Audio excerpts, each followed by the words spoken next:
ان الحمد للہ نحمده ونستعینه ونستغفره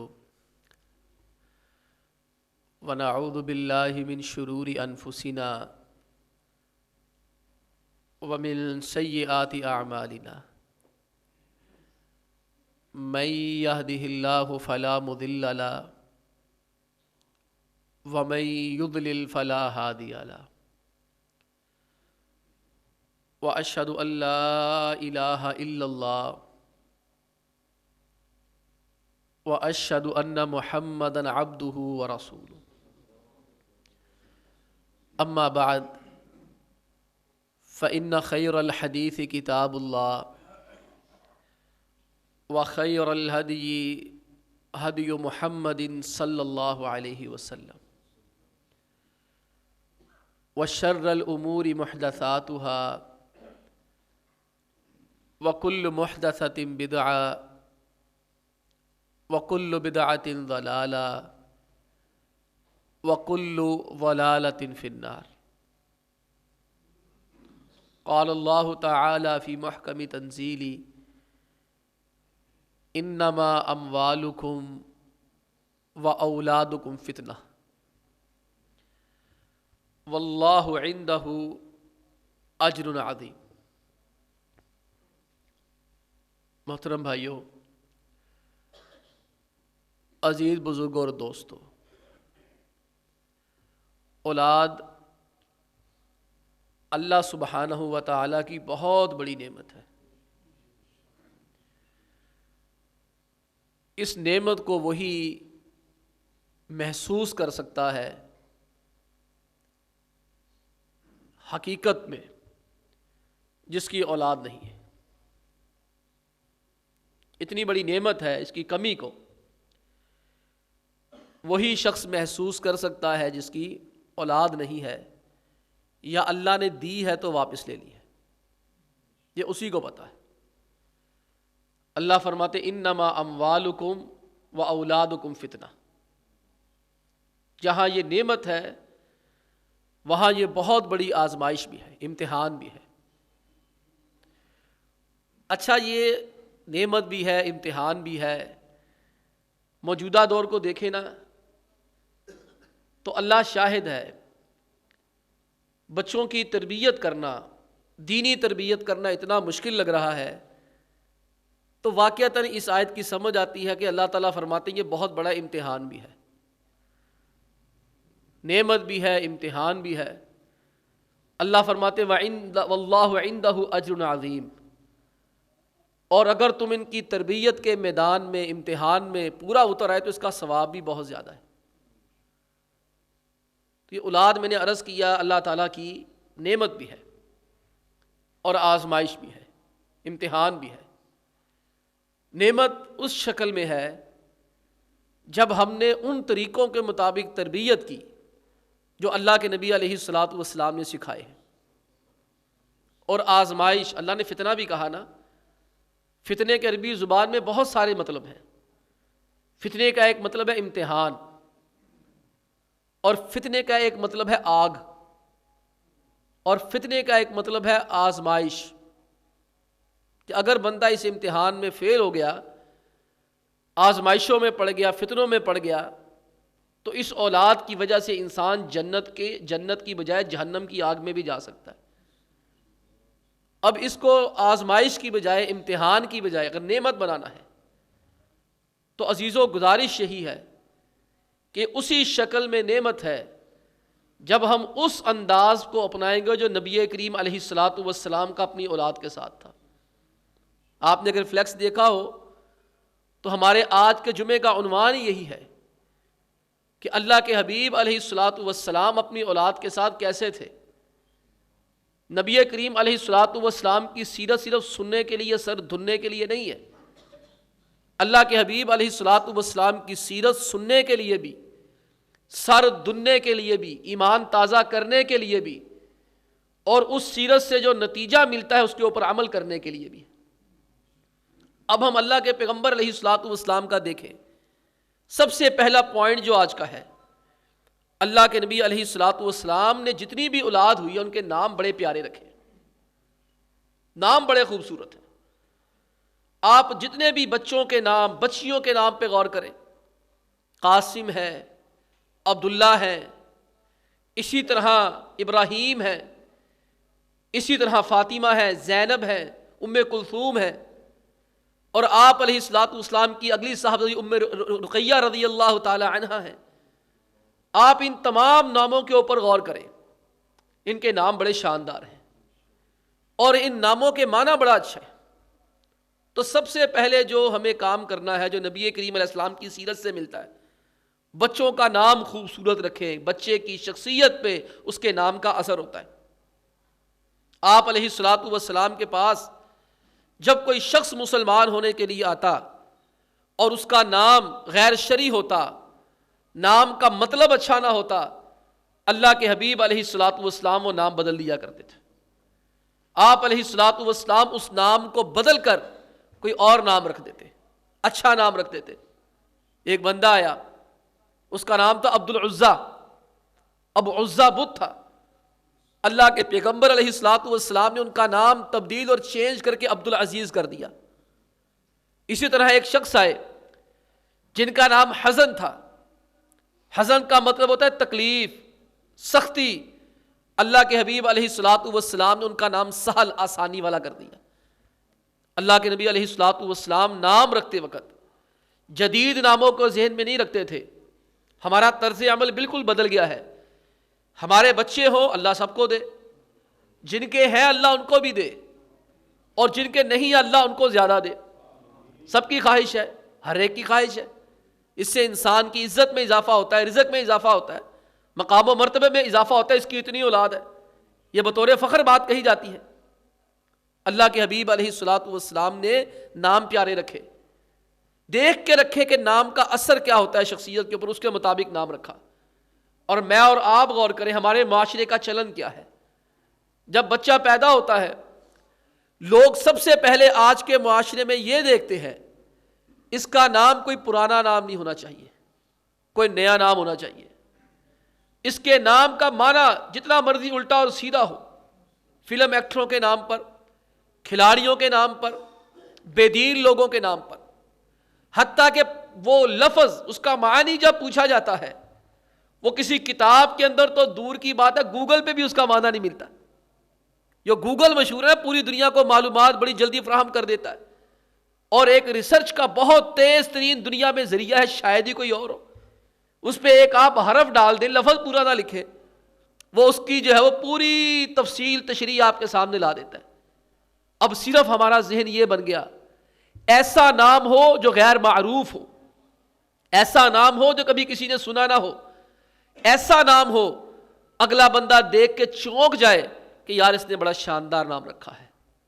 اور اگر پرانے ناموں کی جانب توجہ دلائی جائے، انبیاء کے ناموں کی جانب، صالحین کے ناموں کی جانب، وہ نام جو اللہ کو محبوب ہے ان کی جانب، عبداللہ، عبد الرحمن کی جانب، تو ہم آگے سے کہتے ہیں یہ نام بڑے پرانے ہو گئے. اللہ کے بندو ایسا نہ کرو. اللہ کے حبیب علیہ الصلوۃ والسلام کے درمیان اور جناب ابراہیم علیہ الصلوۃ والسلام کے درمیان قریباً 5000 سال کا فاصلہ ہے. اتنا فاصلہ تاریخی اعتبار سے. اللہ کے نبی علیہ الصلوۃ والسلام کو اللہ نے اولاد دی، رات کا وقت اللہ نے بیٹا دیا. اللہ کے حبیب علیہ الصلوۃ والسلام صحابہ فرماتے ہیں مسرت چہرے پہ نظر آ رہی تھی، اور صحابہ کو اگلی صبح فرمایا ولد لی اللیلۃ غلام، میرے صحابہ مجھے مبارک دو، اللہ نے مجھے رات کو بیٹا عطا کیا ہے. فسمیتہ باسم ابی ابراہیم، میں نے اس اپنے بچے کا نام اپنے باپ ابراہیم کے نام پہ ابراہیم رکھ دیا. اب یہ کہہ دو پرانا نام ہے، ایسا نہیں کرنا. نبیوں کے ناموں پہ نام رکھو، نیک لوگوں کے نام پہ نام رکھو، متقی لوگوں کے نام پہ نام رکھو، پرہیزگار لوگوں کے نام پہ نام رکھو، اور وہ نام رکھو جو اللہ سبحانہ و تعالیٰ کو بڑے ہی پسند ہے. اللہ کو کون سے نام پسند ہے؟ جس کے ساتھ عبد کا لفظ لگ جاتا ہے. اللہ کو عبداللہ بڑا پسند ہے، عبد الرحمن بڑا پسند ہے، عبد الشکور بڑا پسند ہے، عبد الرزاق بڑا پسند ہے، عبد الصبور، یعنی کہ جو اللہ کا نام ہے اس کے ساتھ عبد کا لفظ لگا دو. عبد کا مطلب ہوتا ہے غلام، یعنی کہ یہ بندہ اللہ کا غلام ہے. تو بھائیو پہلی توجہ اس جانب کیجئے، بچوں کا نام رکھنا ہے تو بچوں کے ناموں کو رکھتے وقت نیک نام، اچھا نام، معنی خیز نام ذہن میں رکھنا ہے۔ اور دوسری چیز جو اللہ کے نبی علیہ الصلوۃ والسلام کی سیرت مبارک سے ملتی ہے، اللہ کے حبیب علیہ الصلوۃ والسلام اپنی اولاد کے لیے دعائیں کیا کرتے تھے۔ آج یہاں میرے پاس سامنے جتنے باپ تشریف فرما ہے اور اوپر جتنی مائیں تشریف فرما ہے، ایمانداری سے دل پہ ہاتھ رکھ کے سوچیں ہم نے کتنی دفعہ اپنے بچوں کے لیے دعائیں کی ہیں، شعوری طور پر کتنی دفعہ ہم نے اپنے بچوں کے لیے دعائیں کی ہیں۔ کیا ہماری زبان سے اپنے بچوں کے لیے دعائیں جاری ہوتی ہیں یا بد دعائیں جاری ہوتی ہیں؟ اللہ کے حبیب علیہ الصلوۃ والسلام نے بیٹی کی شادی کر دی، بیٹی کی شادی ہو گئی اور کہا بیٹا میں رات کو آپ کے گھر بھی آؤں گا، میرے آنے سے پہلے آپ کچھ نہ کرنا۔ اللہ کے حبیب علیہ الصلوۃ والسلام گئے اور اپنی بیٹی کے گھر گئے، پہلی رات تھی، جاتے پوچھا اینا اخی، میرا بھائی میرا داماد کدھر ہے، اس کو تو بلاؤ۔ وہ جب آ گئے، اللہ کے نبی علیہ الصلوۃ والسلام نے دونوں کو کھڑا کیا اور دعائیں فرمائی، اللہم بارک فیہما، یا اللہ ان دونوں میں برکتیں فرما دے، وبارک علیہما، یا اللہ ان دونوں کے اوپر برکتیں نازل فرما، وبارک لہما فی نسلہما، یا اللہ جو ان کو اولاد عطا فرما اس کو بھی برکتیں والا بنا دے۔ اب یہ دیکھیں آپ علیہ الصلوۃ والسلام دعائیں فرما رہے ہیں، ہم دیکھیں ہم نے کتنے لیے دعائیں کی اپنی اولاد کے لیے۔ اللہ کے حبیب علیہ الصلوۃ والسلام کے بعد دوسری ہستی جو ہمارے لیے نمونہ اور آئیڈیل ہے وہ جناب ابراہیم علیہ الصلوۃ والسلام ہے۔ اللہ کے نبی علیہ الصلوۃ والسلام انہی کی نسل سے ہیں۔ آپ ابراہیم علیہ الصلوۃ والسلام کے طرز عمل پہ غور کیجئے، اپنے بچوں کو کتنی دعائیں کرتے ہیں۔ آج ہم نے دم کروانا ہوتا ہے، دم بھی تو ایک دعا ہی ہے نا، اللہ سے گزارش ہی ہے نا۔ ایسے ہی 200 300 روپیہ اجاڑنے کے لیے کبھی کسی قاری صاحب کے پاس، کبھی کسی حافظ صاحب کے پاس، کبھی کسی خطیب صاحب کے پاس جا کے پھونکے مروانا شروع کر دیتے ہیں۔ وہ اپنے بچے وہاں بیماری پہ ہو، اللہ کے بندو خود دم کرو اپنے بچوں کو۔ یہ جناب ابراہیم علیہ الصلوۃ والسلام ہے۔ اللہ کے حبیب علیہ الصلوۃ والسلام جناب حسن رضی اللہ تعالی عنہما کو گود میں بٹھاتے اور ان کو دم کرتے، اللہم انی اعوذک بکلمات اللہ التامہ من کل شیطان وہامہ ومن کل عین لامہ۔ آپ علیہ الصلوۃ والسلام دم فرماتے، میں تمہیں اللہ کی پناہ میں دیتا ہوں، شیطان مردود سے اللہ کی پناہ میں دیتا ہوں، زہریلی کاٹنے والی چیزوں سے اللہ کی پناہ دیتا ہوں، حاسدین کی گندی نظر سے اللہ کی پناہ میں دیتا ہوں۔ اللہ کے حبیب علیہ الصلوۃ والسلام یہ دم فرما کے پھونکے مارتے اور ساتھ ہی فرمایا کرتے، بچوں یہ وہ دم ہے جو تمہارے والد گرامی ابراہیم، اسماعیل اور اسحاق کو کیا کرتے تھے۔ اب ہم نے یہ کام کرنا ہے، ہم نے یہ دم کرنے ہیں، اپنے بچوں کو دعائیں کرنی ہے، دم کرنے ہیں، دعا بھی آ جاتی ہے۔ ابراہیم علیہ الصلوۃ والسلام نے ان کے دین کے لیے دعا کی۔ آج کتنے والدین ہیں میرے سمیت، کتنی مائیں ہیں جو اپنے بچوں کے لیے دین کی دعائیں کرتے ہیں۔ اللہ رب العالمین نے ان کو دنیا جہاں کی امامت دے دی۔ ابراہیم انی جاعلک للناس اماما، ابراہیم میں نے تجھے مولوی بنا دیا، میں نے تمہیں مسجد کا امام بنا دیا ہے، آج کے بعد تو امامت کرے گا۔ ابراہیم علیہ الصلوۃ والسلام کو اتنی خوشی ہوئی، ومن ذریتی، یا اللہ میرے بچوں کو بھی امام بنا دے۔ دین کی دعائیں مانگی ہے۔ آج ہے کسی کے دل میں اتنا حوصلہ، قاری صاحب کو دیکھے، مجھے دیکھے، خادم کو دیکھے، کسی حافظ کو دیکھے اور دعا کرے کہ یا اللہ میرے بچے کو عالم بنا دے، میرے بچے کو امام بنا دے؟ بالکل نہیں دعا کروائیں گے، دنیا کی دعائیں کرائیں گے، وہ بھی بڑی اچھی بات ہے، لیکن ابراہیم علیہ الصلوۃ والسلام کو دیکھ لیں، اپنے بچے کے لیے دین کی دعا کی ہے۔ ومن ذریتی، یا اللہ جس طرح مجھے امام بنایا ہے میرے بچے کو بھی امام بنا دینا، اس کو بھی مولوی بنا دینا۔ اللہ رب العالمین کو یہ دعا پسند آئی، اور اس کے بعد جتنے نبی ہوئے ہیں، نبی کریم علیہ الصلوۃ والسلام سمیت سارے کے سارے ابراہیم علیہ الصلوۃ والسلام کی نسل سے ہی ہوئے ہیں۔ یہ باپ کی دعا کام آتی ہے۔ اور پھر رزق کی دعائیں کی، وارزق اہلہ من الثمرات من آمن منہم باللہ والیوم الآخر۔ یا اللہ میری اولاد ہے، میں اس کو اس بستی میں چھوڑ کے گیا ہوں جہاں کھانا پینا بالکل نہیں ہے، یا اللہ اس کے رہنے والوں کو رزق کی فراوانی عطا فرما، یا اللہ اس کے رہنے والوں کو پاکیزہ رزق عنایت فرما۔ اب آپ دیکھ لیں پوری دنیا میں رزق ختم ہو جاتا ہے، کبھی آج تک مکہ میں رزق ختم نہیں ہوا، آج تک ختم نہیں ہوا۔ کیا نتیجہ ہے؟ ایک باپ نے بیٹے کے لیے دعا کی ہے. صرف بیٹے کے لیے دعا نہیں کی بلکہ بیٹے میں رہنے والی جو کالونی اور بستی ہے اس کے لیے بھی دعا فرمائی. یہ دعائیں فرمائیں. میں نہیں کہتا کہ صرف دین کی دعائیں کریں, دنیا کی دعائیں بھی کریں, دم بھی کریں, دین بھی مانگے. ابراہیم علیہ الصلوۃ والسلام نے بچوں کے لیے دین بھی مانگا اور دنیا بھی مانگی ہے. اور ہم تھوڑا سا اپنا موازنہ کریں. ہم بچوں کے لیے بد دعائیں کرتے ہیں, بچوں سے ذرا سا ناراض ہوتے ہیں اور واقعتاً بد دعائیں سنی بھی جاتی ہیں. صحیح سنی جائیں گی. یہ ماں باپ یہ نہ سمجھے بچوں کو ایموشنل بلیک میل کریں گے یا اپنی طرف سے بد دعائیں بناتے جائیں گے تو بد دعائیں جا کے لگ جائیں گی. اللہ کے بندو ایسا بھی نہیں, یہ کام بھی نہ کرے. یہ نہ سوچے بچے کو بد دعا اسی وقت لگنی ہے جب بچے کی غلطی ہوگی. جب بچے کی غلطی نہیں ہے, ماں باپ ایک دفعہ دو دفعہ کی بجائے کروڑوں مرتبہ اربوں مرتبہ بد دعائیں دیتے جائیں, بچے کو کوئی بد دعا نہیں لگنی. آپ ظالم ہو سکتے ہیں, اللہ تعالیٰ ظالم نہیں ہو سکتا, اللہ خام خواہ نہیں کرتا, لیکن بچوں کی غلطیوں کے اوپر بھی بد دعا سے نبی کریم علیہ الصلوۃ والسلام نے منع فرمایا ہے. آپ علیہ الصلوۃ والسلام فرماتے لا تدعوا علی اولادکم, اپنی اولاد کے لیے بد دعا نہ کیا کرو, نہ ان کو بد دعا کیا کرو. فرمایا کہیں ایسا نہ ہو کہ تم بچوں کے لیے بد دعا کر دو, وہ اللہ کے ہاں قبولیت کی گڑی ہو, اللہ قبول فرما کے اس بد دعا کو تمہارے بچے کے حق میں قبول کر لے, بچے کا بیڑا غرق ہو جائے. بچے خراب ہو جاتے ہیں, واقعی ہو جاتے ہیں. کبھی کبھار نیک لوگوں کو بھی بچے بھی خراب ہو جاتے ہیں. لیکن عزیزو اس کا حل یہی ہے, بچوں کے لیے دعائیں کی جائیں. اپنے آپ کو نیک کر لو, اپنے آپ کو صالح کر لو. حذیفہ بن یمان رضی اللہ تعالیٰ عنہ سے ایک بندہ ملنے کے لیے آیا, کہہ تو ٹھہرو مجھے 2 نفل پڑھ لینے دو. ساتھ ہی حذیفہ بن یمان رضی اللہ تعالیٰ عنہ کا بیٹا بھی بیٹھا ہوا تھا. حذیفہ بن یمان رضی اللہ تعالیٰ عنہ نے لمبی رکعت پڑھی, لمبے لمبے سجدے کیے, سلام پھیر کر کہنے لگے ملاقات کے لیے آنے والے میری بات سنو, میں نے لمبی جو دعا کی ہے, لمبا جو سجدہ کیا ہے, لمبی جو نماز پڑھی ہے, اپنے لیے نہیں پڑھی, یہ میرا بیٹا بیٹھا, میں نے اس کی اصلاح کے لیے پڑھی ہے. میں نے سجدے میں اس کے لیے دعائیں کی تھی کہ یا اللہ اس کی اصلاح فرما دے. آج کل لوگ بڑا شکوہ کرتے ہیں, بچے خراب ہو گئے ہیں, ڈانگے سوٹے بھی آزماتے ہیں, شرارتوں کے بعد شکایتیں بھی آزماتے ہیں, استادوں کے پاس بھی جاتے ہیں, ٹونے کرنے والوں کے پاس بھی جاتے ہیں. اللہ کے بندو میں نہیں کہتا کہ یہ نہ کرو, یہ بھی کرو, ساتھ کبھی اپنی بچے کے لیے اصلاح کے لیے دعائیں بھی کر دو. کیا پتہ اللہ تعالیٰ تمہاری دل سے نکلی ہوئی دعا اس بچے کے حق میں قبول کر لے. آج یہ نام آتا ہے جناب فضیل بن عیاض رحمۃ اللہ علیہ.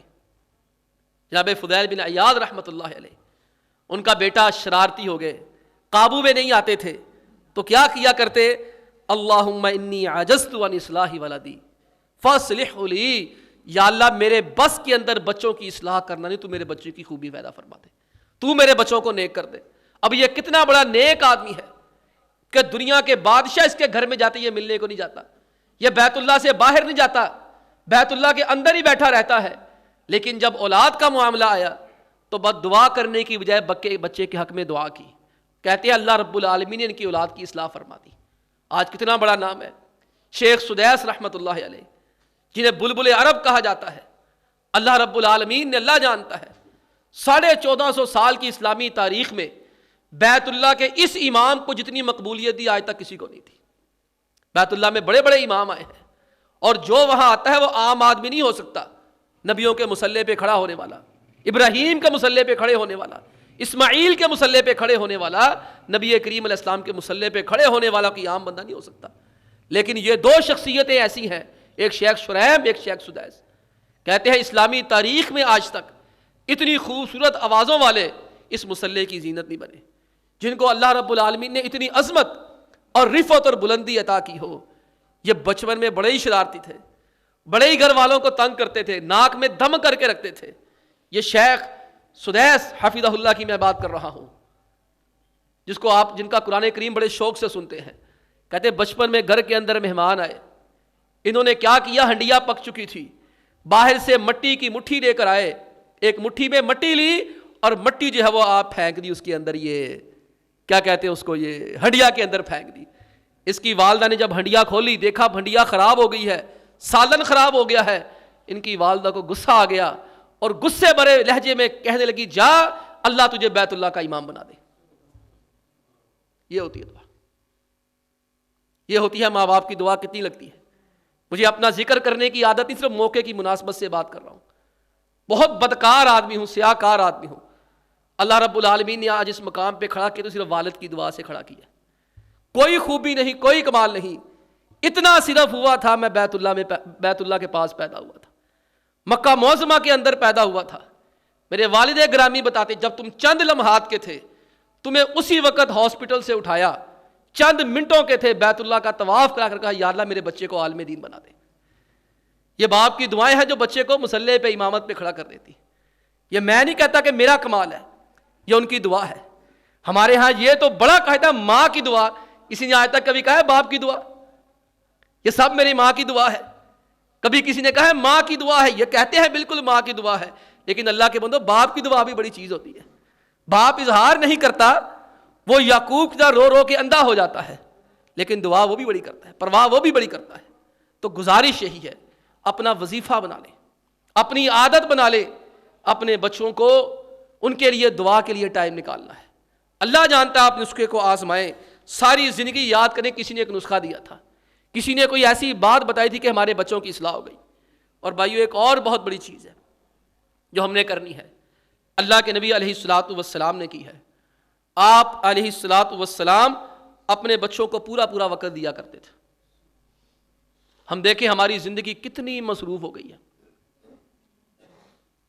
تھوڑا سا میرے ساتھ دل پہ ہاتھ رکھ کے سوچیں. ابھی جمعے سے پہلے بھی بھائی میرے پاس بیٹھے تھے تو ہم یہی آپس میں جمعے سے پہلے 5-7 منٹ پہلے یہی باتیں کری، یار ٹائم ہی کوئی نہیں، وقت ہی نہیں ملتا، سمجھ ہی نہیں آتی یہ ہو کیا گیا ہے. صبح سے لے کے رات تک ایسی دوڑ لگی ہوئی ہے، پتہ ہی نہیں چلتا کہ اپنے لیے ٹائم کب نکالنا ہے.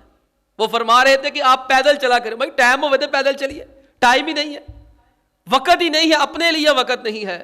ہم نے اپنے آپ کو اتنا مصروف کر لیا ہے. کس کے لیے مصروف کر لیا ہے؟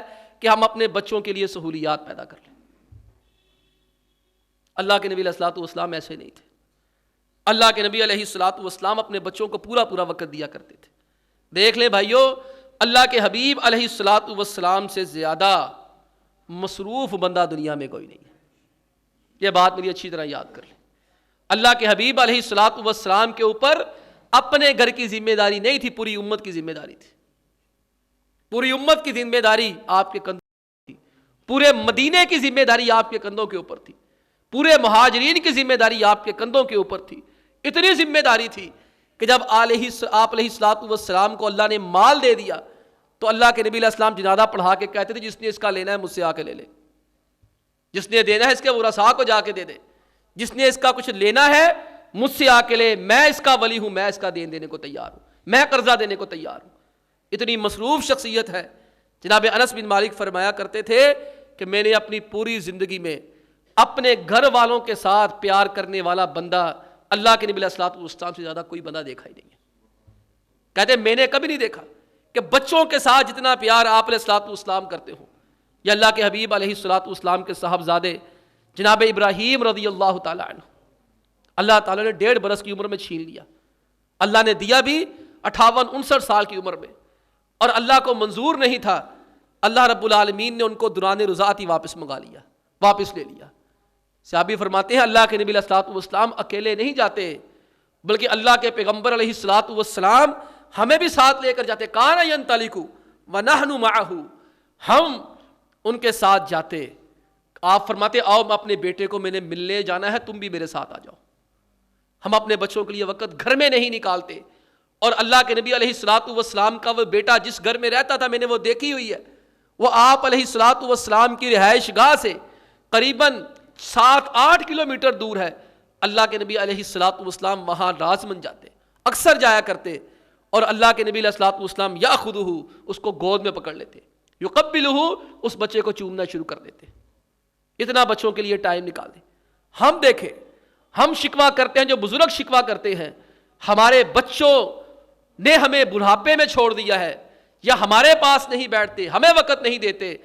جب ان کو ضرورت تھی دیکھیں ہم نے انہیں کتنا وقت دیا ہے. بھئی پھر مکافات عمل ہوتی ہے، جیسے کو تیسا ہوتا ہے. اس لیے میری گزارش یہی ہے، زیادہ نہیں ہونا تو یہی چاہیے کہ ہم دن میں 3 وقت کا کھانا اپنے بچوں کے ساتھ کھائیں. ہونا یہی چاہیے ہم اپنے بچوں کے لیے خود خریداریاں جا کے کریں. ہونا یہی چاہیے ہم اپنے بچوں کے ساتھ ان کا پورا جو دن کا گزران ہے، جو بسر کیا ہے دن، اسکول میں کیسا کیا ہے، ٹیوشن میں، اکیڈمی میں کیسا کیا ہے، گھر میں کیا معاملات ہیں، اپنے بچوں سے فردن فردن پوچھیں۔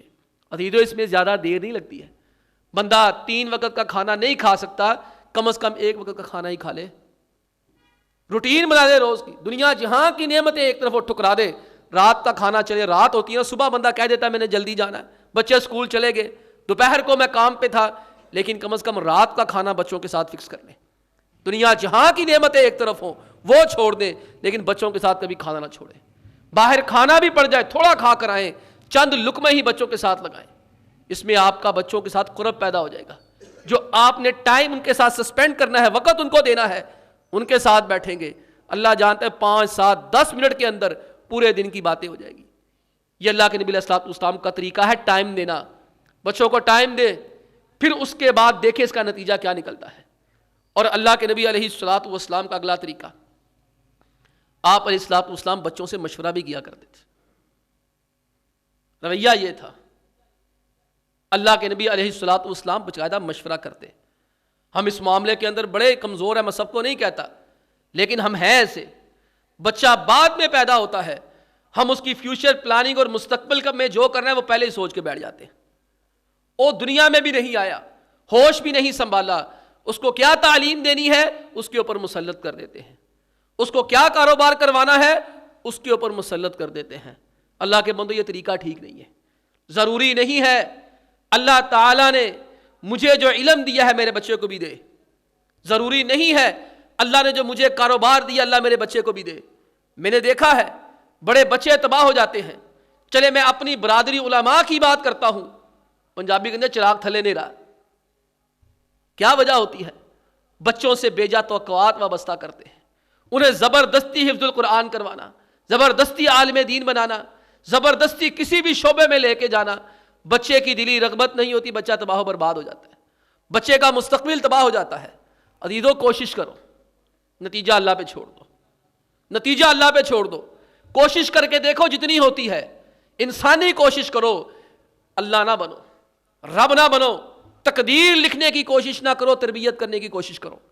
ہم لوگ بچوں کی تقدیر لکھنے کی کوشش کرتے ہیں، اس کو میں نے یہی بنانا ہے، کبھی کبھار تو بچہ اس فیلڈ میں چلا جاتا ہے تو کامیاب ہو جاتا ہے، مگر نہ ایسا ناکام ہوتا ہے، پوری زندگی کے لیے فیل ہو جاتا ہے۔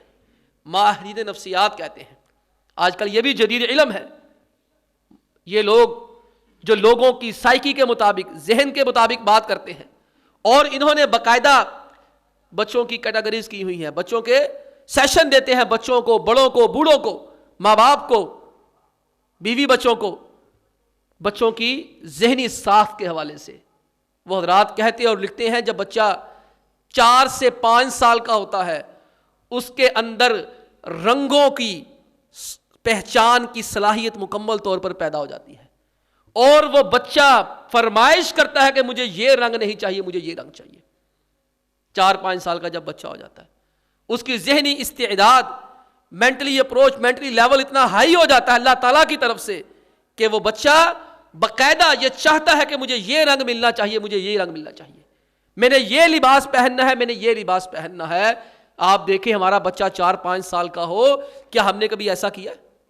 ہمارا بچہ 4-5 سال کا ہو، ہم اسے شاپنگ کے لیے لے کر جائیں، اگر وہ ہم سے آگے فرمائش کرے ہم وہی تھڑا کر کے 2-4 تھپڑ مار دیتے، چپ کر، یا ساڑھے کا رجنی انج ہوتا۔ بھائیو یہ بات ٹھیک نہیں ہے، حتیٰ کہ ہم بچوں کے شادیوں کے فیصلے بھی اپنی مرضیوں سے کرتے ہیں، جس کے نتیجے آپ معاشرے کے اندر دیکھ رہے ہیں۔ شریعت نے بے شک بچی کو اجازت نہیں دی ہے اپنی مرضی سے شادی کرے، بچے کو بے شک اجازت دی ہے شریعت نے کہ آپ بچہ اپنی مرضی سے شادی کر سکتا ہے، لیکن اگر کوئی ہم سے پوچھتا ہے ہم یہی کہتے ہیں بے شک یہ شرعی اعتبار سے درست ہو سکتا ہے، معاشرتی اعتبار سے اور اخلاقی اعتبار سے قطعی طور پر درست نہیں ہے، کیونکہ ایسا کرنے سے معاشرے کے اندر خرابیاں بھی پیدا ہو جاتی ہیں۔ بے شک شریعت نے مرد کو بھی اجازت دی ہے کہ اپنی مرضی سے لڑکا کر لے، لیکن ہم کہتے ہیں ایسا کرنا نہیں چاہیے، ان کو ساتھ لے کے چلو، مشورہ کریں۔ اللہ کے نبی علیہ الصلوۃ والسلام نے اپنی بیٹی فاطمہ رضی اللہ تعالیٰ عنہ کا رشتہ شیر خدا سے کیا۔ کتنی بڑی شخصیت ہے جن کا نبیوں کے بعد 4تھا نمبر ہے، رضی اللہ تعالیٰ عنہ۔